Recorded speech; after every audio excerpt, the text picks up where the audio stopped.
Hello and welcome to ashford.com. You are watching an interesting video on Grandma's home tips. Grandma's age-old health remedies are still useful at present conditions. Please read this disclaimer carefully. How many times have you complained after handing out hard-earned money on products for medication and treatments that do not work? Or your doctor gives you a prescription for a product you can buy over the counter? I am one of those skeptical people who did not believe that the tips my grandma gave me would work, yet some do. I have made a list of some of these tips plus many more that friends have shared from their grandparents. Arthritis and Rheumatism, in alphabetical order. Today there are many different types of medications and treatments that work for some and not others. Therefore, find the one that works best for you. Grandma's tips. Healthy eating was one of the most important. Eat fresh fruit and vegetables. Although many have suggested that you avoid citrus and acid foods. Eat fresh celery and celery seeds in cooking. My grandpa loved the idea of rhubarb and whiskey, I wonder why? Guarana oil rubbed into the troublesome joints helped to reduce the pain. I use an osteo medication, although we use guarana and emu oil. Grandma's beauty ideas. Bags under the eyes. Lie down and place sliced potato or cucumber on the eyes. Some used cold tea bags in the same way. Freckles and age spots. Apply a mixture of lemon and honey, wash off with warm water. Dirty fingernails. Make a paste with water and bicarb soda and scrub nails. Soften skin around nails. Soak in olive oil for 5 minutes. Wash off with warm soapy water. Baby, nappy rash.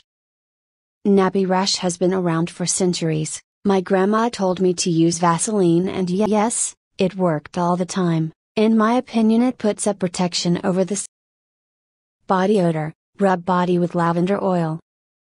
Foot odor. Rub charcoal in shoes or lavender oil rubbed into the feet. Boils or carbuncles. Beware. Boils and carbuncles will spread and very contagious. A doctor told me that boils are a form of golden staph which is dangerous. Always wash your hands after treating. Boils and carbuncles, very painful, so the quicker you remove the pus the quicker it will heal. Grandma's healing dips. The idea is to form a hot poultice in a dressing and apply to the boil. This is what they use to draw out the pus. Bread soaked in hot milk, sugar and soap. We used the old velvet soap years ago. I believe they do not make it the same strength now though. Grated raw cabbage and potato, castor oil and plain flour.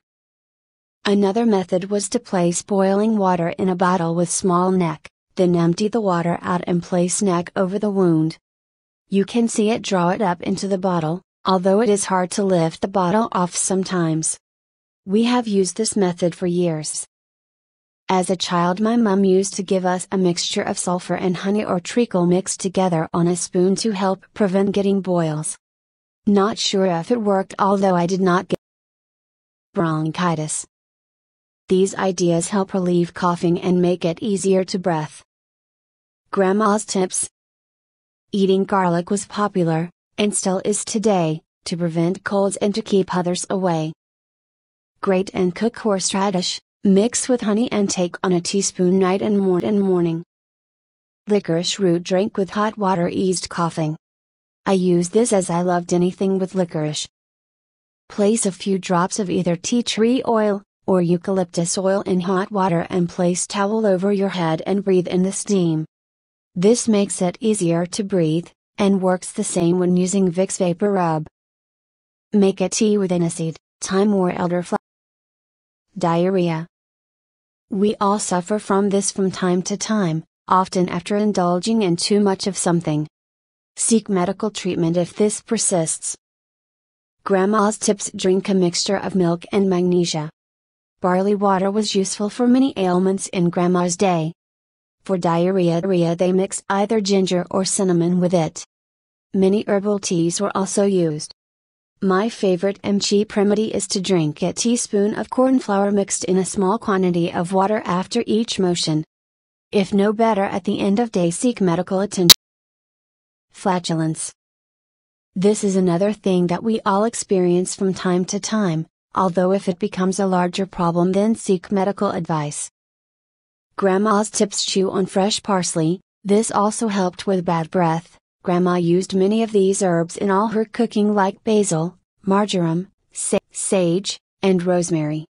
Yogurt was another option as it helped with the digestion and is still a favorite today. Cinnamon mixed in a glass of milk is said to relieve the pain of flatulence. Drink ginger tea and use ginger in cook. Restless legs. If you have ever suffered from this, then you will understand why people will try anything to gain some sort of relief. I am one of those that toss and turn for hours on end and have tried so many methods. One of the most successful that I have used is magnesium capsules or tablets, or hot water bottle. Grandma's suggestions. Rub guarana or tea tree oil on legs. I have used Vicks when nothing else worked. Hot and cold water bottles. Hot and cold baths or showers. Camphor block in the foot of your bed, place under bottom sheet. Temporary relief, walking on cold. Grandma's tips for insect bites. Insect bites and stings. All bites from insects are not deadly, although they can be very irritating and painful. Some remedies help to relieve the pain and soothe the irritation. Many years ago, women used a blue laundry bag made, I think, by Ricketts. That is really testing my memory, so do not quote me on that, which is placed in the washing to improve its whiteness. Grandma used to place this bag on a bee or wasp sting to soothe it. This was alkaline. Crushed chrysanthemum leaves. Calamine lotion. Crushed garlic. Butter and salt. Cold tea and methylated spirits. White vinegar. Ocean stings. Grandma's tips.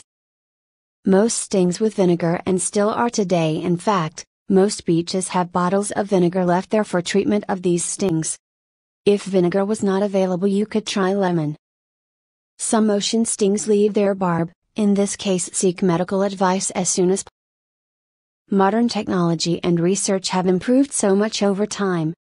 This is a guide only to show how some of Grandma's tips and treatments have survived through the years. Always seek medical advice before treating with anything new.